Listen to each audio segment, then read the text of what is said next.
नमस्कार, मैं हूं ऋतु और आप देख रहे हैं 3 बजे की 3 बड़ी खबरें। और मैं आज शुरुआत करती हूं उन तमाम राजनीतिक, आध्यात्म और युद्ध से जुड़ी हुई खबरें इस खास कार्यक्रम में आपको बताने जा रही हूं। तीनों की गूंज एक साथ सुनाई दे रही है। कर्नाटक की बात कर लेते हैं। सबसे पहले कर्नाटक में कांग्रेस के भीतर कलह खुलकर सामने आ गई है और इसी सियासी हलचल के बीच आज दिल्ली में हाई लेवल बैठक हो रही है, जहां पार्टी के भीतर उठे सवालों पर मंथन तय माना जा रहा है। वहीं वृंदावन से संत बाबा प्रेमानंद महाराज जी का अपने भक्तों के लिए भावुक संदेश सामने आया है, जिसने श्रद्धालुओं को भावुक कर दिया है और सोशल मीडिया पर भी यह संदेश तेजी से वायरल हो रहा है। उधर मिडिल ईस्ट की बात करें, एक बार फिर से तबाही की तस्वीर सामने आ रही है। गाजा में हालात फिर बेकाबू होते जा रहे हैं। संघर्ष की आग एक बार फिर से भड़क उठी है। इन सभी बड़ी खबरों पर पूरी और सटीक विश्लेषण के साथ खबर आपको बताएंगे विस्तार से। शुरुआत करते हैं बड़ी खबर के साथ। सबसे पहले जहां कांग्रेस का इस वक्त कर्नाटक को लेकर के जो कला है वो सामने आ रहा है। कांग्रेस के भीतर जो तस्वीर है, कर्नाटक में कांग्रेस में अंदरूनी कला की जानकारी। मुख्यमंत्री को लेकर के, मुख्यमंत्री पद को लेकर विवाद लगातार जारी है। सीएम सिद्धरामैया को दिल्ली तलब किया गया है। डीके शिव कुमार भी दिल्ली तलब किए गए। आज कांग्रेस आलाकमान से मुलाकात भी होने वाली। अब कौन आगे मुख्यमंत्री के रूप में बढ़ेगा, सत्ता को संभालेगा, सरकार को संभालेगा, इस पर चर्चा की जा रही है। कांग्रेस आलाकमान राहुल गांधी आज कर्नाटक मुद्दे पर बैठक कर रहे हैं। इस दौरान कांग्रेस अध्यक्ष मल्लिकार्जुन खड़गे भी मौजूद है। सूत्र यह दावा कर रहे हैं कि कांग्रेस नेतृत्व का असल लक्ष्य अगले विधानसभा चुनाव में पार्टी की जीत सुनिश्चित करना है, ताकि दक्षिण में कांग्रेस का मजबूत किला बन सके और अगले लोकसभा चुनाव में पार्टी को फायदा हो। मौजूदा मुख्यमंत्री सिद्धरामैया की उम्र अब तकरीबन 78 साल हो चुकी है, जो कि अगले चुनाव तक 80 के हो जाएंगे। सिद्धरामैया सरकार की रिपोर्ट कार्ड अच्छी नहीं है, एंटी इनकम्बेंसी फैक्टर है। ऐसे में कांग्रेस नेतृत्व उन्हें समय रहते बदलना चाहती है। यही वजह है कि 6 महीने से सीएम को कैबिनेट में फेरबदल के लिए हरी झंडी नहीं दी गई। सिद्धरामैया कर्नाटक के सबसे लंबे कार्यकाल वाले मुख्यमंत्री है। सीएम पद छोड़ने के बदले उन्हें राज्यसभा की सीट और बेटे को राज्य सरकार में अहम पद का ऑफर भी दिया जा सकता है। सिद्धरामैया अगर पद छोड़ने को राजी नहीं हुए तब जाकर कहीं पेच फंस सकता है। सिद्धरामैया ओबीसी समाज के बड़े जनाधार वाले नेता माने जाते हैं। कांग्रेस उन्हें नाराज करने का रिस्क भी नहीं ले सकती है। और इस बीच एक और बड़ी खबर, कांग्रेस की बैठक पर बीके हरिप्रसाद का बड़ा बयान सामने आया। आज बैठक में आगामी चुनाव पर चर्चा हरिप्रसाद की तरफ से पक्ष रखा गया। सिद्धरामैया को 5 साल के लिए सीएम बनाया गया है और ये सीधे सीधे बड़ा तंजात्मक तौर पर अब बीजेपी इसको भी ले रही है। सिद्धरामैया 5 साल के लिए मुख्यमंत्री बनाए गए हैं और सीधे तौर पर डीके शिव कुमार, जिनको लेकर कहा गया कि 2.5 साल का यह फॉर्मूला कारगर रूप में काम किया जाएगा। लेकिन अभी यहां बड़ी दुविधा के जो बादल है वो इस वक्त नजर आ रहे हैं। सिद्धरामैया को 5 साल के लिए सीएम बनाया गया है, ये हरिप्रसाद की तरफ से कहा गया है, जिसके बाद और ज्यादा राजनीतिक गलियारों में इसको लेकर चर्चा बढ़ गई है। और इसी खबर पर ज्यादा जानकारी के लिए मेरे साथ मेरी कलीग मीनाक्षी न्यूज रूम से कनेक्ट है। मीनाक्षी, कांग्रेस की तस्वीर अगर देखी जाए, अंदर खाने बहुत ज्यादा कला नजर आ रही है। कर्नाटक के मुद्दे पर कुछ स्पष्ट नहीं हो पाया है। पहले 2.5 साल का फॉर्मूला था, अब ये देखा जा रहा है कि 6 महीने एक्सटेंड हो चुके हैं। सिद्धरामैया का मुख्यमंत्री पद का के दौरान रहने का भी जो टाइमलाइन थी वो भी बढ़ गई है और डीके शिव कुमार लगातार कह रहे हैं कि अब मुख्यमंत्री चेंज होना चाहिए। अब ये अंदरूनी कला कहां जा रही है? कर्नाटक में अगर हर 6 महीने में अंदरूनी कलाएं देखने को ना मिले तो समझिएगा कि कामकाज ही नहीं हो रहा है। अंदरूनी कलाएं हर बार ये खुल करके सामने आती है और कोई पहली बार खुल करके सामने नहीं आई। पहली बात ये कि अगर कांग्रेस की तरफ से ये कहा जा रहा है कि 2 साल बाद होने वाले विधानसभा चुनावों पर फोकस करने के लिए ये मीटिंग दिल्ली में हो रही है, तो बिल्कुल झूठ बोला जा रहा है, क्योंकि कांग्रेस की तरफ से 2 साल पहले किसी चुनाव की तैयारी कर ली जाए, इम्पॉसिबल है ये। अब ये जरूर कहा जा रहा है कि दक्षिण में उन्हें अपना किला मजबूत करके रखना है, लेकिन कर्नाटक की स्थिति कुछ ऐसी सी है कि डीके शिव कुमार को सबसे पहले यही कहकर के शांत करवाया गया था कि 2.5 साल के फॉर्मूले पर रह लेते हैं। कर्नाटक में कांग्रेस जीती। सबसे बड़ा सवाल ये कि डीके शिव कुमार या सिद्धारमैया, सहमति बनी 2.5 साल वाले फॉर्मूले पर। सिद्धारमैया सबसे पहले कुर्सी पर बैठे। 6 महीने पहले विवाद हुआ इस बात को लेकर के कि सिद्धारमैया का कार्यकाल खत्म हो चुका है, डीके शिव कुमार को बैठाया जाए। किसी तरीके से डीके शिव कुमार को मनाया गया, लेकिन जिस तरीके से एंटी इनकम्बेंसी हावी होती जा रही है, कांग्रेस कोई रिस्क नहीं लेना चाहती है। वो चाहती है कि ऑलरेडी 78 साल के हो चुके हैं सिद्धारमैया, तो एक बेटर ऑप्शन लेकर के आए, लेकिन वो ओबीसी समुदाय से आते हैं, इसलिए उन्हें नाराज करना भी ठीक नहीं होगा। उन्हें राज्यसभा भेज सकते हैं, उनके बेटे को राज्य सरकार में मंत्री पद का या कोई बड़ा रोल निभाने के लिए वो दे सकते हैं। दूसरी तरफ अगर बात की जाए डीके शिव कुमार की, तो वो वोकलिगा समुदाय से आते हैं। बीजेपी और जेडीएस का गठबंधन है, ऐसे में वोकलिगा समुदाय पर जेडीएस की पकड़ सबसे ज्यादा मजबूत मानी जाती है। और अगर सिद्धारमैया के बाद डीके शिव कुमार को नाराज कर दिया तो वहां से भी कांग्रेस का किनारा हो जाएगा, यानी वोकलिगा समुदाय से। अब ये जो मीटिंग होने वाली है उसमें सबसे खास बात यह है कि गृह मंत्री जी परमेश्वर को लेकर के भी सिद्धारमैया पहुंचे हुए हैं। दलील ये रखी जाएगी कि अगर सिद्धारमैया सरकार में मुख्यमंत्री का रोल नहीं निभा सकते तो ठीक है, जी परमेश्वर को आगे बढ़ाते हैं, क्योंकि आज तक कर्नाटक में कभी भी कोई भी दलित मुख्यमंत्री तो रहा नहीं है। तो ये सबसे बड़ा पेच वो फंसा सकते हैं यहाँ पर, यानी सिद्धारमैया सीधे सीधे डीके शिव कुमार को आगे बढ़ने से रोकने के लिए जी परमेश्वर को आगे बढ़ा सकते हैं। तीसरा ये माना जा रहा है कि खुद मल्लिकार्जुन खड़गे को कर्नाटक भेजा जा सकता है, उन्हें मुख्यमंत्री की कुर्सी पर बैठाया जा सकता है, लेकिन उसमें सबसे बड़ा पेच ये कि राज्यसभा में एक कुर्सी खाली हो जाएगी। दूसरी तरफ ये माना जा रहा है कि फिर कांग्रेस के आला कमान है, वो अध्यक्ष हैं वो, तो उनका वो पद भी खाली हो जाएगा और कांग्रेस को फिर से एक नई शुरुआत करनी होगी। तो अभी फोकस ये कि 3 साल पहले जो ये 50-50 वाला फॉर्मूला आया था। इतना आसान लगता है आपको? सिद्धारमैया क्या हामी भरेंगे डीके शिव कुमार मुख्यमंत्री बन जाए अगले कार्यकाल जो कि 2.5 साल की अवधि है, इस दौरान डीके शिव कुमार मुख्यमंत्री बने रहे, इस बाबत क्या अग्री होंगे सिद्धारमैया? बिल्कुल भी एग्री नहीं होंगे, सीधे सीधे मैं तो ये कहूंगी, क्योंकि 3 साल पहले इसी बात को लेकर के फॉर्मूला तय हुआ था कि डीके शिव कुमार को 2.5 साल बाद हम मुख्यमंत्री बनाएंगे, इसलिए उन्हें मनाया गया था कि आप कांग्रेस के अध्यक्ष पद पर भी कर्नाटक में रहिए, इसके साथ साथ आप उप मुख्यमंत्री के पद पर ही रहिए। 6 महीने पहले ही विवाद हुआ था इस पूरी बात को लेकर के कि सिद्धारमैया का कार्यकाल खत्म हो चुका है, ऐसे में उन्हें कुर्सी से उतर जाना चाहिए। डीके शिव कुमार के जो तमाम सहयोगी थे, उनके जो पार्टी में चाहने वाले नेता थे, वो तक आगे आ गए थे कि सिद्धारमैया को अब कुर्सी छोड़ देनी चाहिए। और सिद्धारमैया डीके शिव कुमार को आगे नहीं बढ़ाना चाहते, इसीलिए वो अपने साथ गृह मंत्री जी परमेश्वर को लेकर के आगे बढ़े हैं कि अगर ये पेच फंसता भी है कि मुख्यमंत्री बदलना है तो व्हाई नॉट जी परमेश्वर दलित हैं। और सबसे बड़ी बात है कि कर्नाटक में आज तक कोई भी दलित मुख्यमंत्री नहीं रहा है और आने वाले विधानसभा चुनावों में उसे भुनाने के लिए ये सबसे ज्यादा अच्छा रहेगा। लेकिन दूसरी तरफ डीके शिव कुमार को एक बार फिर से मनाने के लिए अपनी मुहिम कांग्रेस को तेज करनी पड़ेगी। जैसा मैंने पहले भी कहा कि वो वोकलिगा से आते हैं, जेडीएस और बीजेपी का अच्छा खासा गठबंधन है, तो इस वजह से वो ये भी नहीं चाहेंगे, कांग्रेस ये बिल्कुल भी बर्दाश्त नहीं कर पाएगी कि डीके शिव कुमार नाराज हो जाएं और उसकी वजह से कर्नाटक में पार्टी को एक बड़ा झटका लगे। लेकिन अब डेंट के रूप में सिद्धारमैया का जो बड़ा वोट बैंक है वो भी तो मिलेगा मीनाक्षी, और साथ ही साथ डीके शिव कुमार, जैसा कि आपने भी कहा कि पार्टी इस बात का जरा सा भी डेंट झेलने के लिए अभी पूरी तरीके से तैयार भी नहीं है कि अगर डीके शिव कुमार किसी कीमत पर वो छिटक जाए पार्टी से, उनका वोट बैंक जो है वो अगर अलग हो जाता है तो बहुत बड़ा डेंट पूरी पार्टी के लिए हो जाएगा।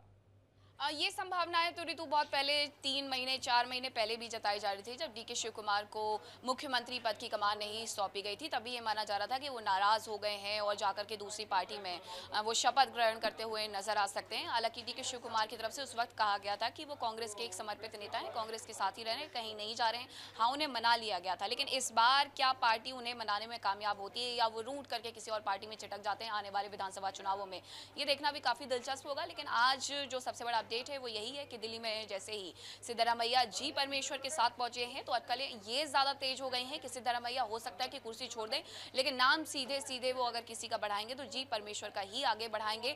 और ओबीसी और दलित दोनों वोटों को देखते हुए कहीं ना कहीं कांग्रेस हो सकता है कि इस पूरे मुद्दे पर झुक जाए। लेकिन डीके शिव कुल मिला के मीनाक्षी अभी कर्नाटक में पॉलिटिकल नाटक ज्यादा नजर आ रहा है, किसी का मान मनौवल हो रहा है, किसी को पद के लिए तैयार किया जा रहा है, कुछ ऑप्शंस तलाशे जा रहे हैं। अब देखना होगा कि यहाँ पर आगे क्या तस्वीर रहती है। बहुत शुक्रिया आपका तमाम जानकारी साझा करने के लिए। और वहीं इसी मुद्दे पर जम्मू बीजेपी से राज्यसभा सांसद गुलाम अली खटाना और केरल से कांग्रेस की राज्यसभा सांसद जेबी माथेर से हमारे सहयोगी ने खास बातचीत की है। क्या कुछ इस दौरान कहा गया है, सुनिए। कर्नाटक की सियासत में हलचल जारी है। बैठक भी हो रही है दिल्ली में।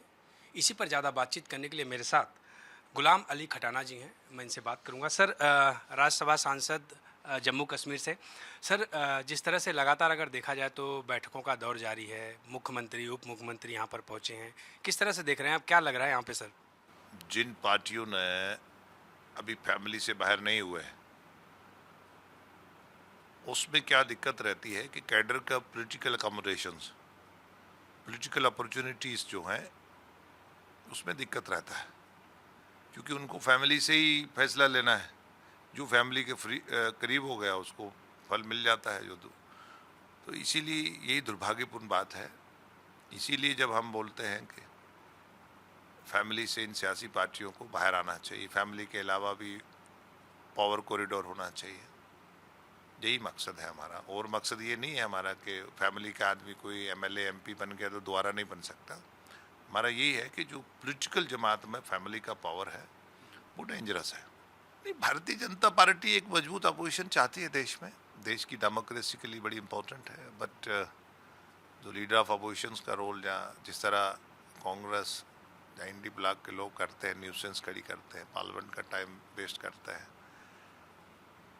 हमेशा अदर चीज़ों के साथ खड़े होते हैं, बड़ी दुर्भाग्यपूर्ण बात है। बिल्कुल, आपने सुना जिस तरह से कर्नाटक में सियासी हलचल है, बैठक है, उसको लेकर के भारतीय जनता पार्टी के जम्मू राज्यसभा सांसद बड़े विस्तार के साथ बताएं कि देखिए ये बैठक है, बैठक के बाद कोई किस तरह का डिस्कस होता है, किस तरह से चीज़ें सामने आती हैं, ये देखना बाकी होगा। कैमरामैन रविंदर के साथ मैं पंकज राय, इंडिया डेली, दिल्ली। कर्नाटक के मुख्यमंत्री और उप मुख्यमंत्री दिल्ली दौरे पर हैं। इसको लेकर के सियासी हलचल भी तेज है। इसी पर ज़्यादा बातचीत करने के लिए मेरे साथ जेबी माथेर, कांग्रेस की राज्यसभा सांसद, मैं इनसे बात करूंगा। ये कांग्रेस का लीडर्स, कर्नाटका का लीडर्स, इम्पोर्टेंट जो जितना भी लीडर्स है, चीफ मिनिस्टर या अदर लीडर्स, वो लोग दिल्ली में आना और नेशनल लीडर्स को मिलना, हाईकमान को मिलना, इतना बड़ा बात ये क्या है? एक सिर्फ एक नेचुरल बातचीत तो होते हैं, हमेशा एक एक्सचेंज ऑफ थॉट हो जाते हैं, डिस्कशन हो जाते हैं। इतना बड़ा इश्यू है, प्राइस राइस है, ये तेल का, पेट्रोल का, डीजल का, इतना बड़ा सीएनजी का हाइक हुआ है, ये बहुत सारे चीज़ें हैं डिस्कस करने के लिए। तो और खबर वृंदावन से, जहां प्रेमानंद महाराज का भावुक संदेश सामने आया। उन्होंने इसमें कहते हुए वो नजर आए, मैं रहूं या ना रहूं, विचारों में हमेशा साथ रहूंगा। एकांतवास और मौन व्रत को लेकर भक्तों से भावुक अपील की है। घबराओ मत, भजन और नाम जप में ही मन लगाओ, ध्यान लगाओ। आश्रम की एडवाइजरी से रद्द हुए सभी कार्यक्रम, दर्शन और पदयात्रा स्थगित होने से भक्तों में मायूसी भी नजर आ रही है। वृंदावन से भावुक कर देने वाली खबर। देश विदेश में करोड़ों भक्तों की आस्था के केंद्र प्रेमानंद महाराज जी ने अपने भक्तों के लिए खास और बेहद महत्वपूर्ण संदेश जारी किया है। महाराज जी इस समय एकांतवास और मौन में हैं, मौन व्रत रखा हुआ है और इसी बीच आश्रम की ओर से उनकी पदयात्रा, एकांतिक दर्शन सहित सभी कार्यक्रमों को फिलहाल रद्द कर दिया गया है, जिसके बाद दूर दूर से आए श्रद्धालुओं को निराश हाथ लग रही है। इनका समय पूरा हो गया तो हम श्री जी के पास पहुंच जाएंगे।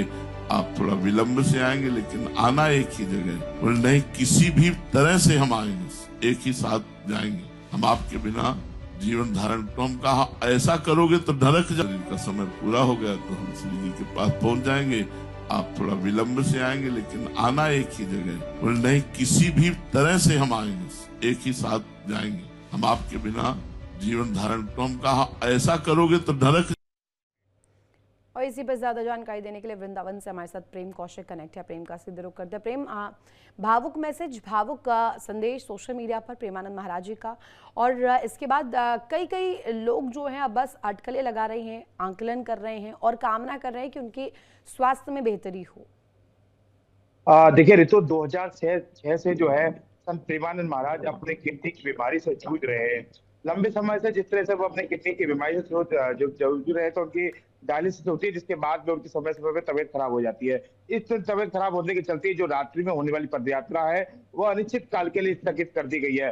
अभी जो वो प्रवचन कर रहे हैं, जो उनके दीक्षित जो अनुयायी हैं, जो उनके शिष्य हैं, सब कुछ ही लोगों के साथ में वो प्रवचन कर रहे हैं। मौन व्रत की जो बात है, अभी इसके लिए किसी भी तरह से आधिकारिक पुष्टि नहीं की गई है, ना ही उनके आश्रम द्वारा अभी ऐसे कोई आधिकारिक सूचना जारी की गई है कि अभी जो है संत प्रेमानंद महाराज मौन व्रत कर को धारण किए हुए।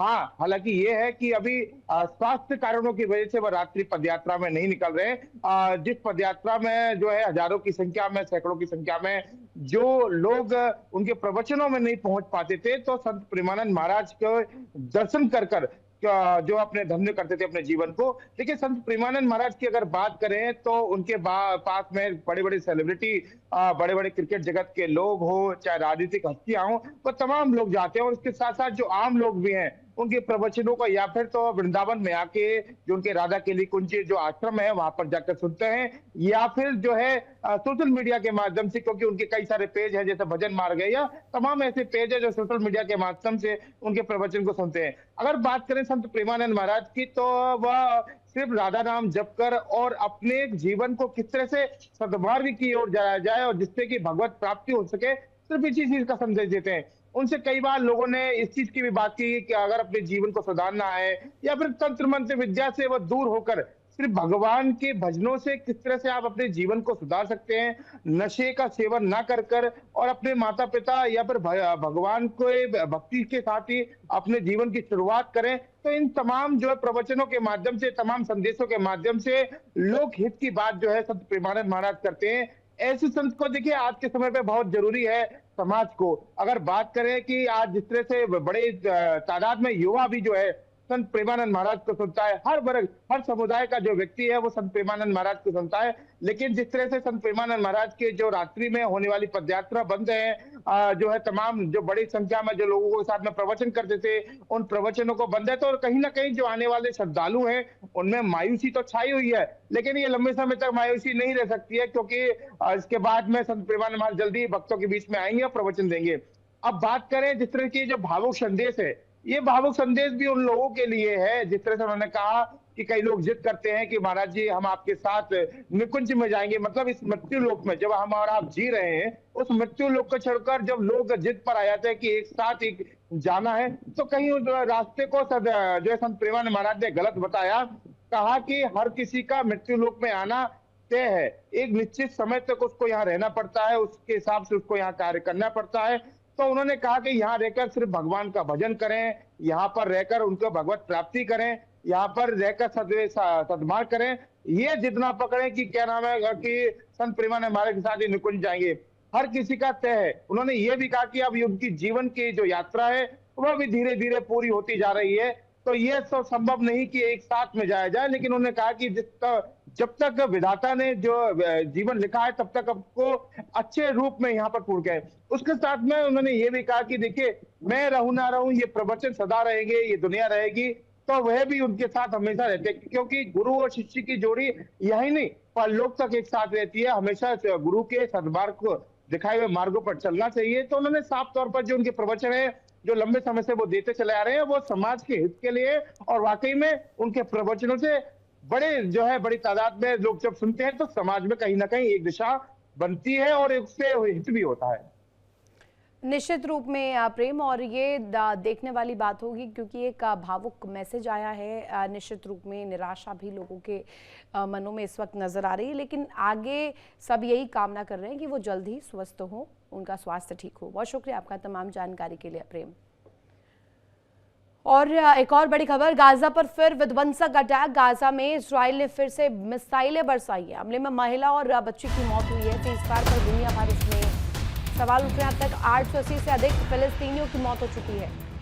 सीज़फायर के दावों के बीच गाजा की धरती दहशत से कांप उठी है। दक्षिणी गाजा में खान यूनिस में इजरायली हवाई हमले ने एक बार फिर से इंसानियत को झकझोर दिया है। एक महिला मासूम बच्ची की मौत ने उस दावे पर सवाल खड़े कर दिए जिसमें कहा गया कि हालात अब नियंत्रण में हैं। अपनी जान बचाकर शरण लिए हुए दिखाई दिए। इजराइल का दावा है कि कार्रवाई आतंकियों और सुरक्षा खतरों के जवाब में की गई थी, लेकिन सवाल इसके बाद भी यही कि जब युद्ध विराम लागू है तो फिर आसमान से बारूद क्यों बरस रहा है, क्यों शरणार्थी कैंप एक बार फिर से मौत के मंजर में बदलते जा रहे हैं और क्यों मासूम जिंदगियां हर बार इस संघर्ष की कीमत चुका रही हैं। सबसे बड़ा सवाल ये कि क्या सीजफायर सिर्फ कागजों तक सीमित रहा या गाजा को एक बार फिर से उसी पुरानी आग में धकेला जा रहा है जिससे निकलने की उम्मीदें अभी धुंधली हो गई है। क्या ये शांति की कोशिश है, युद्ध का एक और अधूरा अध्याय, और जवाब अब भी धुएं और मलबे के बीच कहीं गुम नजर आ रहा है। यानी कि यहाँ सीजफायर लागू है लेकिन इसके बावजूद भी इसी तरीके से टारगेट किया जा रहा है। यह हमला आपको नजर आ रहा होगा। सवाल इस बीच यही कि क्या सिर्फ और सिर्फ अब इस पूरी तस्वीर को कागजों पर ही नर्म बताया जाए या धरातल पर भी कुछ अमल किया जाएगा।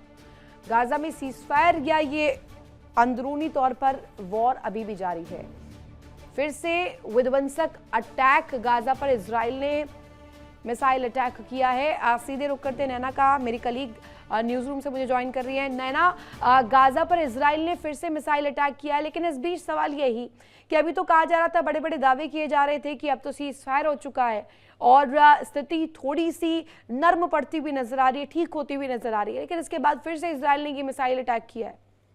देखिए, यही अपने आप में एक बड़ा सोचने वाला विषय हो जाता है, क्योंकि हम सभी जानते हैं कि किस तरह से गाजा और इजराइल के बीच में तनाव पूरी दुनिया के सामने है और पिछले कुछ वक्त में इजराइल और गाजा के बीच तनाव को खत्म करने के लिए युद्ध विराम भी हुआ, लेकिन युद्ध विराम होने के बावजूद इजराइल के हमले कम नहीं हो रहे।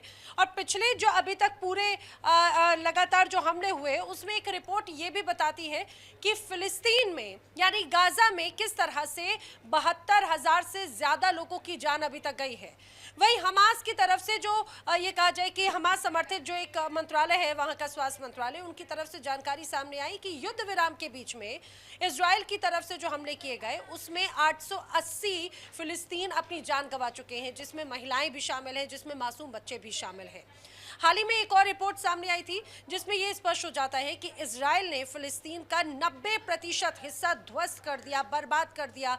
वहां पर आपको सिर्फ और सिर्फ बंजर जमीन नजर आएगी और सिर्फ मलबा नजर आएगा। इतना ही नहीं, जो ह्यूमन राइट इश्यूज लगातार उठते हुए नजर आते हैं ऋतु, और यही वजह है कि पिछले कुछ वक्त में हमने कई तस्वीरें ऐसी देखी थी जो अलग अलग देशों से फिलिस्तीनियों को या फिर वहां पर जो लोग फंसे हुए हैं उन्हें मदद पहुंचाने के लिए जो जहाज वहां पर पहुंचे, फ्लोटिला, उनको भी बाकायदा रोका गया, बंधक बनाया गया और उनके साथ में बर्बरता की गई थी, मारपीट की गई थी, महिलाओं के साथ अभद्र व्यवहार करने का भी मामला सामने आया था। इजराइल का ही ये पूरा मसला है और यही वजह है कि अब इन सारी परिस्थितियों को देखते हुए इजराइल और जो फ्लोटिला वाला अध्याय था उसको लेकर मलेशिया कोर्ट का रुख भी करने की तैयारी अब एक तरह से पीड़ित कर रहे हैं। लेकिन पिछले कुछ वक्त में युद्ध विराम के बावजूद इजराइल की तरफ से बड़े हमलों को अंजाम दिया गया और उन हमलों में कई मासूम लोग जान गंवा चुके हैं।